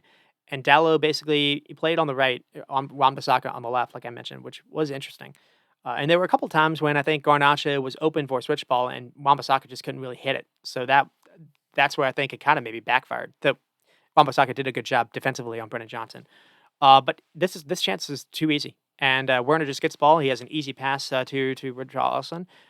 He doesn't really have to do anything. He had no one putting pressure on him. Richarlison then has Betancourt wide open. Same situation. Betancourt then has Brennan Johnson just wide open down the wing. Sure, why not? And he's able to get a cross off and finds Werner, and Werner has a header, and nothing really comes from it. Get a corner kick. But Spurs nearly score on the following corner kick. And then a couple minutes later, they do score on a corner kick. And they basically gift this. So Onana goes long, and Udogie first beats Garnacho to a loose ball. And then Richarlison has a clever flick to find Werner. And then Werner just waits to play a forward ball to Udogie, who had caught up. And he makes a run and has a cross off. And it goes out of bounds. But basically, they get the corner kick. And then from there, let's see what happens. Corner kick, ball sent in, and Richarlison just like has a really good header to the corner of the net. Udogie later, I think gets away a little bit, maybe with grabbing Garnacho in the box, but it looks soft on replay. Maybe it's given in the past, or maybe it has been given this year. So there's one of two instances there, and then there's a chance for Man United with Udogie basically having a near own goal, and so bit of a few minutes, strange minutes for Udogie. Rashford has just sent a hopeful ball into the box. So he gets it, and I guess he's looking for teammates, so that's good. But basically the ball goes over Hoyland. There's really no danger there. Udoka doesn't really know who's behind him, so that's the reason why he just tries to head this out of bounds. He's trying to go out of bounds, and instead he basically he gets it wrong, and he nearly heads this into his own net. But it doesn't matter. Man United do score a couple minutes later, and the goal is a little bizarre because it starts with Eriksson playing a forward pass to Johnny Evans, of all people, and he gets the ball taken off him. But there's no extra Spurs player in this time to win the ball back, and so Hoyland is able to keep possession for United. He passes it to Bruno, and then Bruno quickly plays it to Rashford on the wing. So it's the same scenario that we've seen in the past. But here Rashford does a pretty good job here. Rashford is able to quickly play a pass to Rasmus Hoyland, and then Hoyland quickly lays it off to get Rashford the ball back. It's not the best pass in the world. Rashford still has to run past someone, but he's able to do it. And by doing this, Rashford is able to get into a much better shooting action than if he had just tried to do this all by himself. And so you finally saw a little 1-2. You finally saw a little link up. And it worked out because Rashford's able to score. He has a really good hit. He and what he does is, basically he passes it into the corner, but because it's hard and low, keeper has no chance. And I think it's like they said it was the first time Rashford had scored since like March, at least at Old Trafford, which is crazy because he had like 30 goals for them all competitions last season. And I just think Rashford and Hoyland need to trust each other more. Just give each other more touches in the box. Allow pass the ball more. Try to look for more teammates. Um, and maybe this is kind of the start of something. But again, after this, I don't think Hoyland had another touch into the box, and this happened at like the 38th minute. Um, and I am surprised we don't see more players do this kind of shot, this kind of like low. Basically, this is what Messi would do. Like he just he see keeping the ball on the ground. You don't necessarily have to hit it as hard as possible. Just make sure it doesn't bobble. But it's so hard for a keeper to get down that fast to stop that, especially when you can hit it when a keeper isn't necessarily set to get there. Um, and it's a good finish by Rashford. And then there was a chance for Werner, the 40th minute. This is pretty fairly big miss. This is the one I think NBC was kind of making fun of him a little for, because he does a lot of good things before this. So, but it is a big chance. He has an early. He makes a run, and Spurs win a loose ball, and Oliver Skip does something I didn't realize he could do. He plays a lovely, just ball with some cut spin to allow Werner to basically run onto it, and Werner gets him behind everyone. He's able to get into the penalty area. He's able to. I think he goes past Dallo, and so Dallo is basically showing him the touchline, and Werner's able to like, okay, I'll do that. But that gets the ball into his left foot, and he just hits it completely wide and loses it. Um, but there is evidence that he did improve a little bit on his finishing in Germany, so we'll have to see. We'll have to see if that shows up after he gets more used to being at Spurs, being in London again. And again, if Pochettino can get a little of that fixed out of his game, he becomes way more valuable just in Europe, all over again. And there's a reason why he wanted to do this move, and there's a reason why he wants to, because of the I guess uh, because of the like eyes, I guess, that the EPL has. He wants to be seen, and because there is Euros coming up, and I think the Euros are in Germany, so he wants to have a good second half of the season to be in Hansi Flick's minds, either for striker or out on the wing. And so there's a lot of motivation factor that's going into this too, where maybe he didn't feel like he didn't have a place, I guess, at Leipzig. So we'll see if we can get a little more of Werner than what we've seen. And then right before halftime, Romero had a chance and he just smacked the crossbar. So a halftime thought was it didn't really make sense that Man United were winning the game because I mean, basically, goals are all that counts. I guess you can say because they were able to finish when Tottenham weren't. But Tottenham were really dictating the game after 15 minutes, and it was kind of uncomfortable to be honest, because Man United should have. You figured Man United don't have to play counter ball all the time, where they're just like kind of sitting ducks waiting for a team to mess up, as opposed to actually trying to. trying to change that. Or the I guess the other side is kind of it being in between on what to do. Sometimes they'll press, and sometimes they'll get exposed. I think this would have been a pretty good game to kind of do what they did with Liverpool, where they really sit back instead of because you'll see in the second half what they do is they get caught for the second goal trying to press and being unorganized. And so what I mean by that is so to set this up right before the Tottenham goal, Man United or Tottenham I think have a goal kick, and then let's say what happens is Man United successfully poke the ball off Spurs trying to pass from the back. And they kind of figured, okay, well, I think it's like Betancourt that gets caught on the ball. And they maybe figure they can do it again. So basically, it goes out of bounds and it's another goal kick. So it starts with a goal kick and one pass to Romero. And then Romero sees that, wait, 5 Man United players have decided to just not mark Oliver Skip wide open in the middle of the field. And so what's happened here is Eriksson and Bruno have decided to double mark and run Pedro Porro. Hoiberg and Betancourt have drawn players onto them, and no one is marking Oliver Skip. And Skip basically is able to get the ball just completely wide open. And when that happens, he also is able to get the ball basically past everyone. And so keep that in mind too. So Christian Eriksen and Bruno and everyone else are just played out of the play just by that one pass. And it's a really easy ball. It's not like he has to lift it either.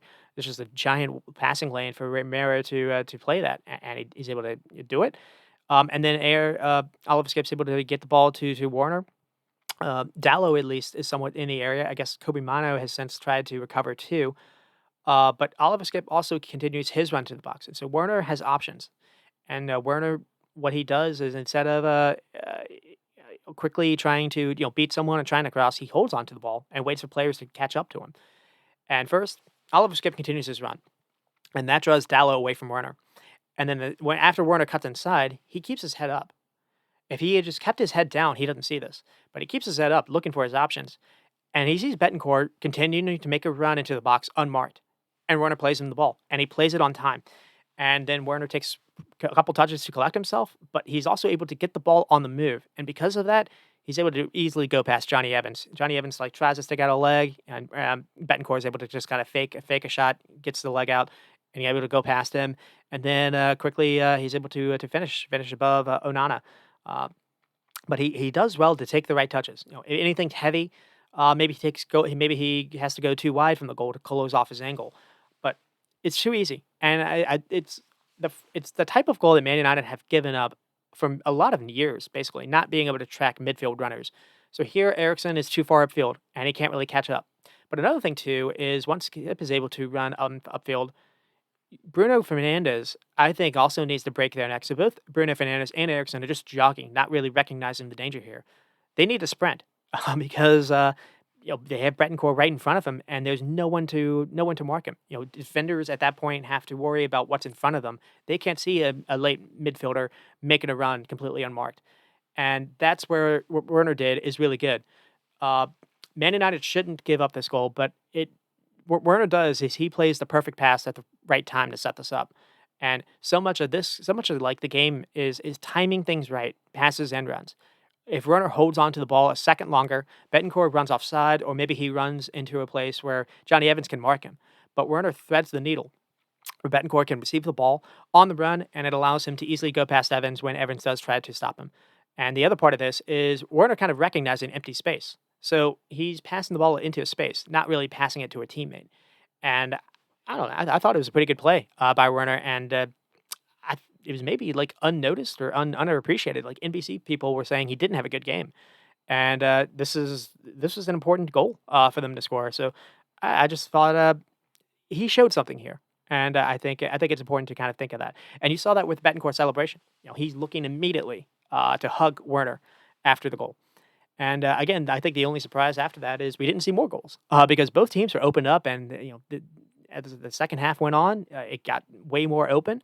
And there were a couple chances before McTominay. McTominay had since come on at this point, and he gets a pretty decent look here. So Man United have some nice build up here. It's Wan-Bissaka of all people that actually keeps the ball alive, and he finds a loose ball and he's able to play McTominay outside the box.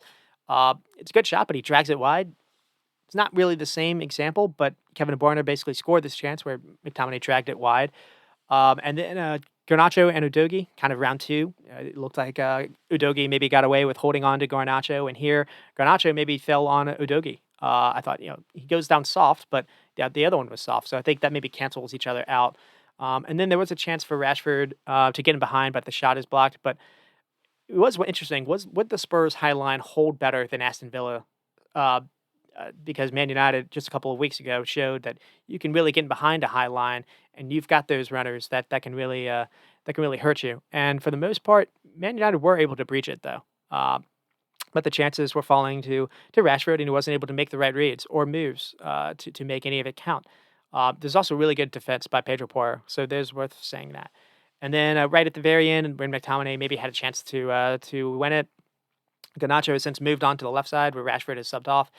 And I think Garnacho has a really good cross in, and it's a free header. And McTominay is gotten a lot of stick by some Manchester United fans because he came on and basically beat Brentford. Uh, so there's some of that, but he came on versus Nottingham Forest, and I think Man United fans were kind of blaming him a little bit for the goal scored in the second half with Nottingham Forest. And here he had a chance to come in and win the game, and it's a free header. And he probably should put this away, or at least put it on goal. He doesn't maybe has to score, but it's such a free header, and he gets it all wrong. I don't know. He maybe mistimed his jump. It was a little surprising for him to at least not put this on goal, but that would have felt like stealing a couple points here because it didn't feel like Man United really had any kind of control in the game, and that'll be what I spend basically most of my time talking about. So. Uh, the Spurs high line was got at. Similar tactics that again Aston Villa tried to play versus for Old Trafford, and Man United were able to get a couple chances, but they weren't able to really make them count. So 9 shots total, only 2 on target. Tottenham had 16 shots and 6. One big chance apiece. Again, only 2 shots on target, but this is the main thing. Man United 36%, Tottenham 64. Given what Spurs were missing, this was an eye-opening stat. Man United with 237 passes, 76%. They get the ball and they want to go long. Tottenham almost 500 passes, 90% accuracy. Spurs also had 13 corner kicks versus first 8. But again, a Højbjerg, Skip, Betancourt kind of midfield. Betancourt can maybe find the right passes, but that's not really the most passive or passing midfield you would imagine, like ball possession midfield. So why is this different? Why are Spurs able to just plug and play a lot of players and not really have anything change as far as they're still able to dominate games, still able to keep the ball, still able to create chances, despite missing like a Son, a Sar, a Madison, a Kulishevsky. And I have a little theory. And so let's see. And it's not necessarily before we get into that, it's not necessarily to pivot to attacking Man United here where I'm praising Tottenham, but Anch has come in and he's gotten Spurs to play with a certain kind of identity where it really doesn't matter who's playing, at least except for the two spots I'm about to say. They can pass and run around Man United in their own backyard, and for some reason Man United have not been able to just with one preseason, and Ten Hag doesn't have Man United able to play this way, but. Get started with Werner, with some good, some bad, but I do think there was a lot of good, and he doesn't shy from wanting the ball. I think that's good too. Sometimes it doesn't really come off, but he's not really, he's not hiding. I think he should also show he can make the right decisions when he gets onto the ball, if the right pass is there. And then Betancourt needs to step up without the Sar and Basuma being there, and he stepped up in a big way, not just scoring. He's physically imposing, but he recognizes to keep the ball moving. Press resistant. It's always I like saying that too. Everyone trying to press and win the ball back. If you have someone that is not really going to lose the ball when you've got people pressuring him, that's quite an important skill to have. But it's also not just going backwards and sideways. He can carry it if the space is there. He's a good midfielder, and I think it's also worth saying Spurs were in a top 4 kind of race with everyone last season. And then February happened, and I remember I remember the exact day it happened because I was visiting my brother to watch the Super Bowl weekend, and they were playing Leicester, and he did his ACL, And from that moment on, basically, Tottenham's entire team just clattered or collapsed. I don't think that's a coincidence. And so it shows you just what he was able to help them with before that. He's important, and I think Oliver Skip and Hoiberg both maybe need someone to hold their hand a little bit, and so he helped them here. Also, Richarlison is starting to score almost every single game for them, and he's not perfect, but I do think it's interesting to see him with Werner because someone's always going to be a threat in the box. Someone's always going to be willing to make to run to the ball to make some plays off them. And I think at Chelsea, Werner's Chelsea's career, I don't think it's as bad as people remember. There was like a stretch when Werner actually had a goal or assist for like 8 games, but basically Werner looked like he was his best when he had someone like Tammy Abraham or Lukaku or even a Giroud to play with. It was really only when he was forced to play with Havertz or when he was forced to, like, kinda play attack on his own when he had, like, Pulisic on the left, when all of the issues really did show up where Werner wasn't able to really carry an attack on his own. He needs some help, and now, Richarlison is going to can maybe be someone to help him out, Brennan Johnson as well, so but really the main thing here is Pedro Porro and Udogie made Man United look outnumbered in every area of the pitch. And versatile fullbacks, I think, are becoming the most important position on the field these days. I think teams are struggling with this position, playing center backs or defensive first fullbacks. I think they've had struggles on offense. And that kind of gets to kind of the main thing that I'll get to with Man United and Rashford. I think the reason why Spurs have been able to somewhat they can lose some of their attackers. They can play without Son now, at least, yeah, in the short term, not for a full season. They can lose Harry Kane, and they can still create a ton of chances in open play, because of versatile fullbacks that are impossible to man mark. You never know where Udogie is gonna be on the field. Porro is, kind of like he's like a James Madison when he's on the ball with the kind of vision that he can put in. And, he hasn't really shown he can score, but he did score a wonder goal, in the FA game, but it's just you can manipulate, a lot of situations on the field when you can do that. And a lot of teams seem to be afraid to play with attacking-minded fullbacks because, it makes you exposed a little bit defensively at the back. It almost seems like the trade-off is worth it, and I think I can look at Arsenal with, Saka. And why is Saka struggling? I think he's been asked to play with Ben White. Ben White is not necessarily the most, uh, uh, maybe he'll make some overlap runs, but he's not really a fullback by trade. You don't necessarily have someone that is going to, overlap. Maybe you're sometimes asking, Odegaard to do that. But I'm looking at, Man United and Rashford. They had Luke Shaw last year, or it was, Malacia. And that allows you to respect out wide, and that allows the attacker to cut inside and be more dangerous where they want to be. And I think, when I'm looking at Man United and Rashford, or when I'm looking at some of these teams, Brentford are struggling right now. Why did they start to struggle? When they lost Rico Henry. Brighton have been struggling all year. They've been missing all kinds of fullback. They're trying to Sully Marsh, and then he got hurt. They've been forced to try like James Milner in some of these situations. It wasn't really until they got Henselwood to be a reliable fullback for them where they started to turn things around again. Everyone knows how like Liverpool play with Trent Alexander-Arnold. It's not just being someone to do an overlap, but it's like if you have a fullback that's good with the ball at their feet, it makes things so much more difficult. I think it makes it harder for a team to realize how are you going to play against them. Um, and I think some of these the best team to really look at that right now is Spurs. The way that they're playing these two. Now, if something would happen to them, say you have to play like Ben Davies as a fullback instead, I don't really know who you'd play with Pedro Porro out. Maybe go back to Emerson Royal. This Spurs team would not be able to do this. They would not have this kind of passing range, and that is because it gives you a different option to advance the ball. So I think that's kind of my thesis, my little hypothesis there on why Spurs can miss a lot of players, but as long as they have those two. it doesn't really change how they play. And I think with Man United, they're missing Luke Shaw or say Malacia. Playing Dallo, playing on Wan-Bissaka, it's not the same thing. And I think Rashford has struggled with that a lot. And so that's just kind of I'm just kind of giving a little thesis there.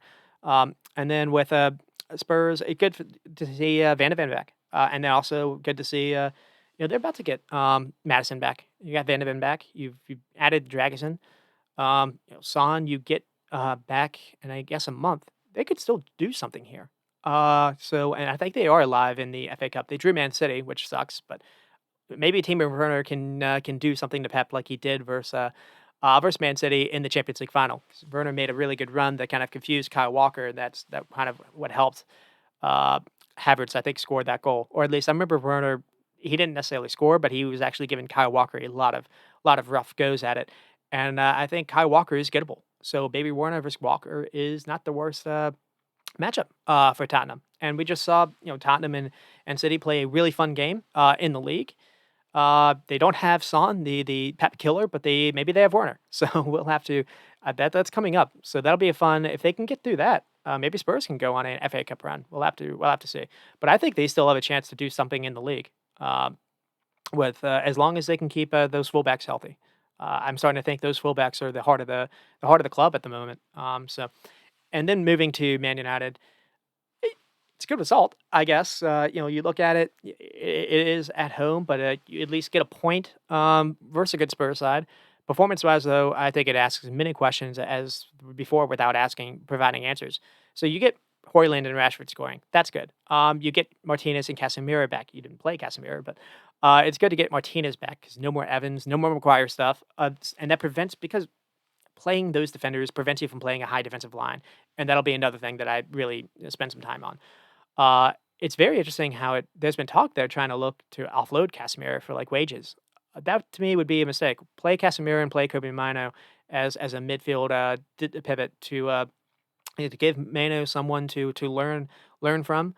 Um, I think that would be a pretty good midfield. Now I don't necessarily know if Bruno in the kind of the 10 role necessarily works, but at least I think that would help you out a little bit. Martinez back, Varane back. That back line worked for you last season, so they're getting some things I guess fixed a little bit. Ten Hag, I don't necessarily know if he's the answer or not. Seeing Jadon Sancho immediately go to Dortmund and immediately lead to an assist shows you that it's weird he wasn't playing. The idea of a player having discipline issues, and then Dortmund immediately wanting to get him back and him immediately getting into the side and leading to an assist is weird because you look at who's been playing over him. It's been Anthony. Anthony maybe doesn't have disciplinary issues as far as uh, maybe not complaining and training, but Anthony had the domestic assault allegations against him for a little bit, and so I think it's also weird how you've started to see Garnacho played on the right side because they haven't had an answer for that. Now, maybe Sancho isn't necessarily the answer to play on the right side. I think I mentioned it last week. I thought it was a mistake to get rid of Anthony Alenga, but it has been interesting how that has worked out, and I think it's maybe worked against him. Ten Hag tried to do to Jadon Sancho what he did with Cristiano Ronaldo, and it didn't necessarily work. And so, if you can't be a disciplinarian, can you get the other things right? Can you get can you be, I guess, a good manager? We haven't necessarily seen that. It seems like that's kind of been uh, put into question as well. And then can you be a good, I guess, like tactics kind of manager? And that's starting to be a little bit of a problem too. So here, the pressing structure was an absolute mess. And so what they had basically two men running to the ball, and I don't necessarily know if they were asked to do it or just they just kind of did it themselves. So Bruno or Eriksson they would run to the ball, and so you have Vicario and you have the two center backs. You have two basically running at three. They were never able to really do anything. It's just kind of token pressure, and we were able to just really pass around it essentially. And once you can do that, you've basically taken two men out of the field or out of the game, and so that basically leaves you open to basically a man in disadvantage everywhere else around the field. So that has been That at least showed up a lot in this game that I haven't necessarily paid that much attention, but at least here it really showed up. And then two, Johnny Evans and with Varane, they're limited to how high the defensive line can move upfield. So if you're trying to press high, usually that requires everyone to be higher up. You can't really do that. You can't allow Johnny Evans to play in a high line starting at midfield because ball over the top, he's not going to be able to make that sprint. Varane, I think, is kind of limited in how he can play too. That's where having Lisandro Martinez back will help a little bit with that. And it just felt like Spurs had an extra number everywhere in midfield or on the field. And so, what I was thinking is they kind of got lucky. They had like a little uh, they got a little Christmas present here, a late Christmas present. Um, you get that early goal. I was surprised that they were still pressing as high as they were, and Spurs were able to just bypass it with ease.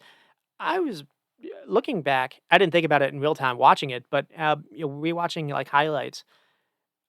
What if they had played in a block, similar to what they did with Liverpool, and kept everyone back, kept really compact, made Werner having to beat a fullback 1v1 in a tight space where the defense is already set, and not where it's not an open space. Where you force Oliver Skip, maybe Hoiberg and Betancourt to pass through lines. Uh, maybe now the Spurs would have had like 25 shots, but maybe you could have made them struggle. And I don't know if that's an Eric Ten Hag thing. Maybe it's a personnel thing because I mentioned how play versus Liverpool, Bruno didn't play in that game. It was McTominay. And another thing I was thinking about is maybe the two times when Man United were the most like compact way to play. I'll mention a third. So it's Liverpool without Bruno. There was the F. No, I'm not going to mention the FA Cup again. Uh, there was a game that it was like it was after Ole Gunnar Solskjaer had been fired, and it was Michael Carrick that was in charge, and he played Chelsea, and I think they drew like 1-1. But it was hard for Chelsea to like play through them. And what they did is I think it was Matic.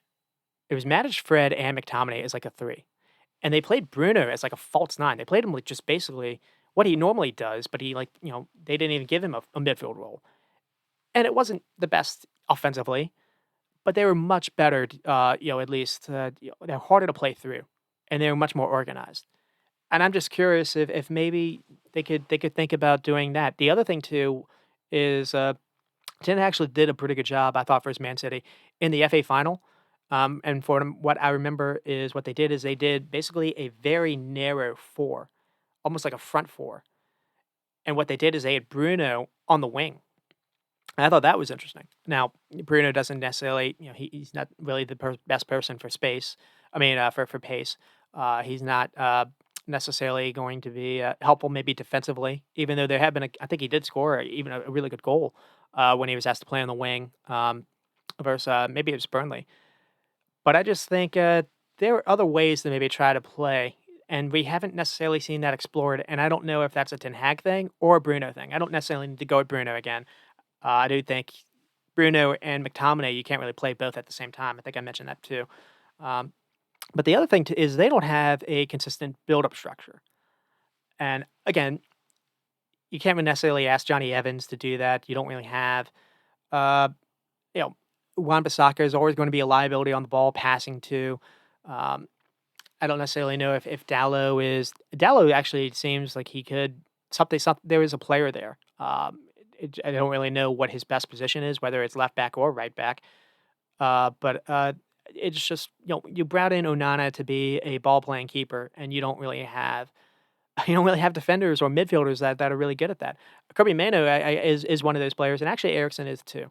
But Ericsson doesn't necessarily have positional discipline either. He can sometimes get caught, and sometimes that leaves Kobe Mano all by himself. So it's just it's just bad. The other thing too is Hoyland and Rashford lack chemistry, and you need to fix that.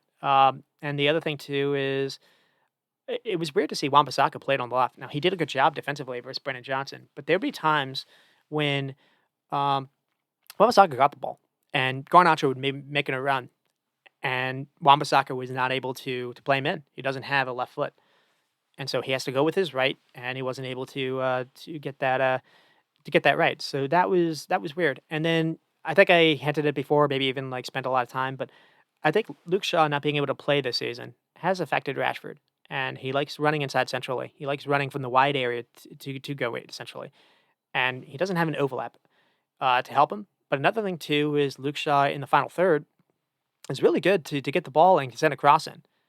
And that forces he's got such good delivery, that forces a defense to run out and try to stop him. So that'll open space up too. And Man United they don't have that. They haven't had that this whole season. Someone that could reliably send a ball in from that wing. Instead, it's been forced to be Rashford to do those crosses. So I think he's been a massive miss. And I know he hasn't maybe had he returned and he maybe had a bad game defensively after the Liverpool game. I do think he's been a big miss. And if not, you need to find a way to bring someone else that can do that. They had Sergio Reguilon for a loan, and he had a couple injuries, but there was that game versus Brighton where I didn't think he looked that bad.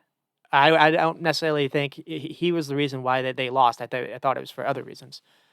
Uh, but I think they're struggling to have some kind of production from that left fullback spot to get some service in.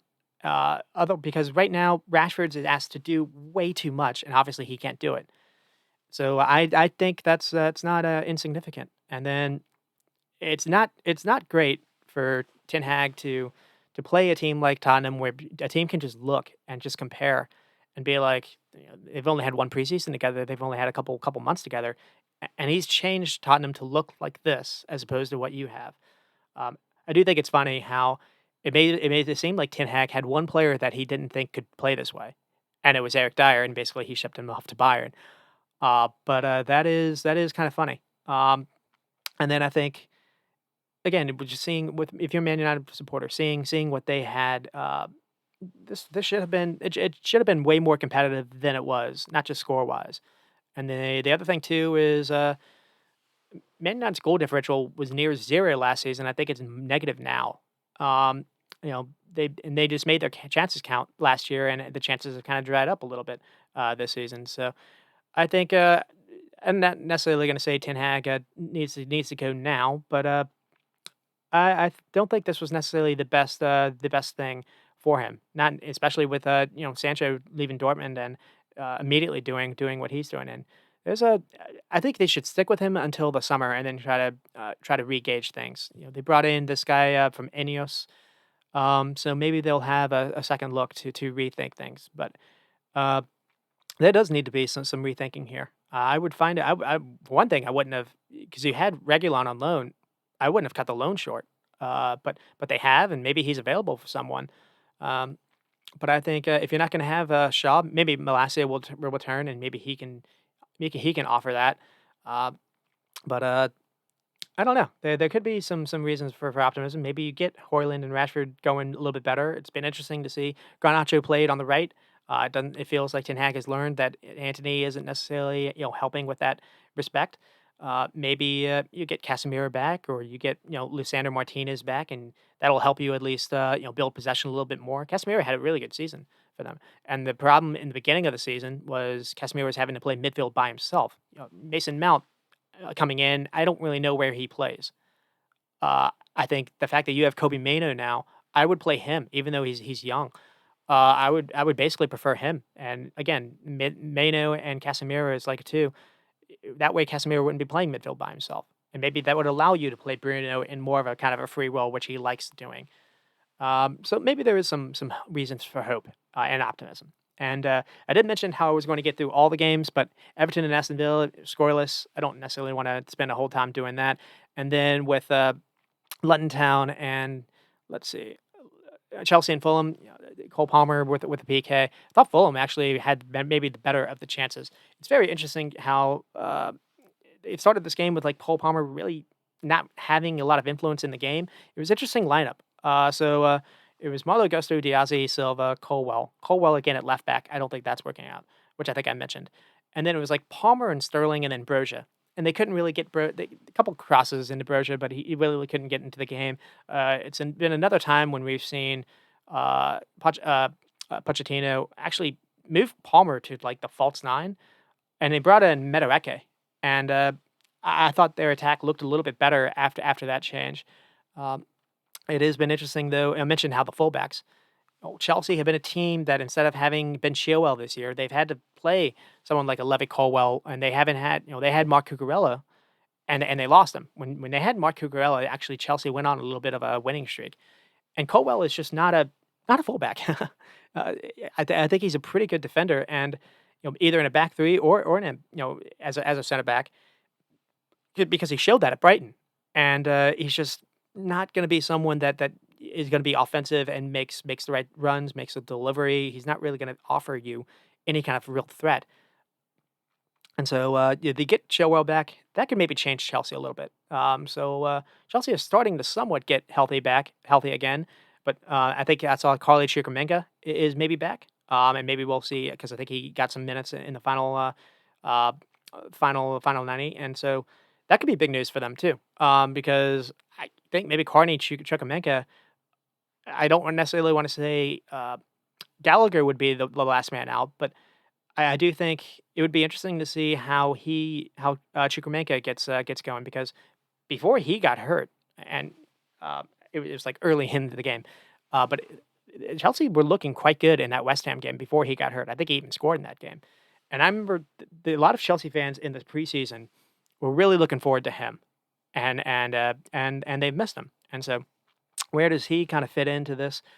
Chelsea have way too many midfielders now with Caicedo, Enzo, Shukamenka, Gallagher, Lavia. I think they have Ukachukwu, who is apparently hurt. So maybe they have to sell someone. I think I have seen Gallagher maybe mentioned. So that could be interesting. I think Cole Palmer works better in the middle too, as opposed to like being forced to play on the right side.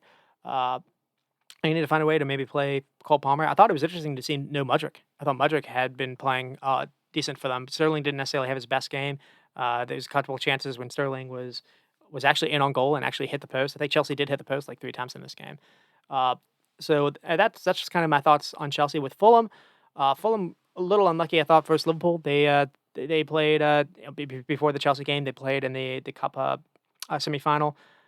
Scored the first goal. And so, but then Klopp made a couple chances, brought Nunez on, and Gakpo and Nunez together had a pretty good. I think Jota had Curtis Jones got the first one, and then Jota had a role to play in a couple of the goals too. And uh, just maybe unlucky. It was a 2-1. Still a chance for Fulham to maybe advance. I think the second leg is away to Fulham. But I think the negative for them is probably one of their better players of the season has been Alex Iwobi. His way to African Cup of Nations, and then Calvin Bassey has started to uh, ever since it's not Diep. Ever since Tosin has returned, Calvin Bassey's been playing, left center back, and he's been better. He's been better for them. They've changed defensively, and instead, Issa Diop had to play in this game, and that really showed up because he basically he draws the PK. Sterling basically we got him to fold him into sticking a leg out, and he brought him down. I actually think if Calvin Bassey is not going to be available, Tim Ream should get back into the team because Diop I think is not necessarily great for them. And it was interesting. I mean, William back in London, back at the Chelsea Stadium. William didn't have a bad game either, but Harry Wilson isn't Alex Iwobi. I think they were missing a little bit. I think they're missing something from him. And Fulham did have a couple chances. They did force the keeper to make some saves. I didn't feel like it was a 1-0 kind of game. I thought, if nothing else, Fulham at least deserved a point. I didn't think Chelsea were necessarily lights firing, spectacular. But I don't think Chelsea fans care. They just care about the points. And they're starting to get healthy again. Also, Chelsea wanted to have this game because they lost to Middlesbrough. I spoke about that last week, and mentioned one of the semifinals. That was the other semifinal. They lost to Middlesbrough, and Cole Palmer had a couple chances, but Chelsea had created so many looks. Middlesbrough were really kind of hanging on in that game. The second leg is in London Stadium and at Chelsea, so people still probably expect Chelsea to go through, but they haven't yet. That could I think that happens next week. So that's a fairly big storyline as well. But Chelsea are somewhat starting to get a little healthy again. Getting Ben Chilwell back. Uh, I don't necessarily know what the status is for Roman Lavia, but it seems like he's back training again. And Cuckoo maybe is out again. That is kind of weird. So that's not necessarily great to hear. And they're without Jackson, so Broya is gonna get a couple of games now to make things count. So far, he hasn't. So, there's kind of the rundown on that game, and then with Burnley and Luton Town, the famed 6 pointer. Looked like Burnley was going to get the 3 points and get a couple on Luton, and instead, right at the last minute, Morris was able to basically ball was crossed in, and Morris was able to head it in. But there's some controversy in the goal. It looked like Adebayo intentionally runs into uh, James Trafford, the Burnley keeper, and basically bumps into him, nudges him, kind of fouls him a little bit, and that's what allowed Morris to basically have a free header. And I do think there's legit controversy on this because we've seen a lot of keepers get this call this year. There something happened with Emi Martinez, I think, versus Arsenal, where he got the call versus City with Allison. Liverpool got the call. So I thought it was surprising how this wasn't looked at either, and it's pretty serious. I mean, Burnley need points. Burnley are really hurting right now, and Luton just getting preventing Burnley from being able to catch up to them is quite impactful too. The other thing to say though is this game did not go at all the way I would have expected, because Burnley were one of the top. I wouldn't say top 10, top 12 like passing teams through October. Like they were still not necessarily getting points and what they were still getting beaten, but they were somewhat able to keep the ball in this game. And Luton would have games where they would have 120 passes, and that would be a success. Everything has flipped all of a sudden, and the only thing I can think about is their midfield has dramatically improved by getting Ross Barkley into the middle of the field and pairing him with Sambi Lukanga, the former Arsenal player. And all of a sudden, Luton looked different. Luton look really different. Obani has some pace to do stuff on the wing to create. Uh, Jordan Clark has had some good moments. Alfie Doughty has pretty good, or Doughty has pretty good delivery on his crosses. They've always had good crossing, and they've lost their talisman in Locklear, but Mengi, Osho, and Bell have done a pretty decent job defensively. And all of a sudden, the and Townsend has been good for them since he's gotten into the lineup. And just out of nowhere, just a couple tweaks, Luton do look a more, if nothing else, they look like a premier team now, where before they really didn't. Um, and I still don't necessarily know if they have enough to stay up, but I mean, 449 passes, 85% accuracy, 61% possession. Not at all what I would have expected. Shots were about even. I mean, they didn't necessarily make a lot count with the possession, but still, I would have expected the complete opposite, and it wasn't. And they've started to be better with the ball. Um, and the more they get, the more they can hold on to the ball. You've got you know uh, Adebayo who can make a run in behind, and I think it's interesting when Morris and Adebayo have played together. That's when they've actually started to score a little bit. Now it's been in desperate situations, like they were losing 3-0 to Chelsea, but when they're both on the field at the same time, it's so hard to mark them. I mean, both are such physical threats into the air, and they're one of the better crossing sides in the league. And so again, I don't necessarily know how much to believe him. I've kind of been selling him short the whole year. This was the first game that made me start to think a little bit. And so we'll have to see if that continues. And then the flip side of that is Burnley only had 107 passes, 68% accuracy. Now they were without Sanderberger because of that red card, but this was the only like positive here. Well, they had like Lau Foster, who he helped set up the first goal, so it's good to have him back. That can be a positive. Defensively, it does seem like they can get got at pretty much any time. They were struggling with crosses into the box. James Trafford is a good keeper when it comes to shot stopping, but I think he struggles when the ball's in the air. Um, and the other thing too is uh, one of the like real positives is Wilson Odebear has, and basically he creates the goal for Burnley, is is kind of like magic in a bottle for them, but they don't have something like that on the other side. They're kind of forced for Odeberg to kind of reliant on Odeberg to kind of be their main creator now, and it's unfortunate for them because they had the likewise component from Kolyoshu, and they've been missing Kolyoshu. They apparently he's going to miss the rest of the season. They're missing his pace, I think, and it's good to see M. Dooney and Foster kind of be a decent partnership up front. But if you can't keep on to the ball, I, I don't think their defense is good enough to stop a lot of teams being able to attack it, a lot of them, to attack a lot at them. So I think I've been trying to think Burnley we're going to be safe and have a good go at it. Mostly because of I think the company. I just kind of thought I don't know, maybe it's like the Man City thing. I just kind of figured he'd be able to get this right because what he did with them last season was remarkable. But he doesn't have the players he had last season. It's not just like being at the championship. They don't have Isaac Matson, who is good enough to go to Dortmund. He doesn't get games at Chelsea, but he's good enough to go to Dortmund and immediately play. And Nathan Tella, they don't have him anymore. And I think Nathan Tella is now playing somewhere else. So there's been some of that. Unfortunate, but I think Burnley are second to last when it comes to points, and this would have really helped them out. And you look when are they going to be able to get points? They're struggling, and so Lau Foster back helps at least the offensive side. I think he's a good attacker for them. Maybe we get Sanderberger back. Maybe the passing will get better. Maybe they'll get better at keeping possession. But at least in this game, it was rough, and so that's probably it. I said I was gonna try to do the other sides, and I'm not gonna be able to with the time. So that's it. Probably 2 hours isn't terrible. Sometimes I go a little longer. So I've got there's only 5 games next week too. Maybe I'll try to get to the other teams there.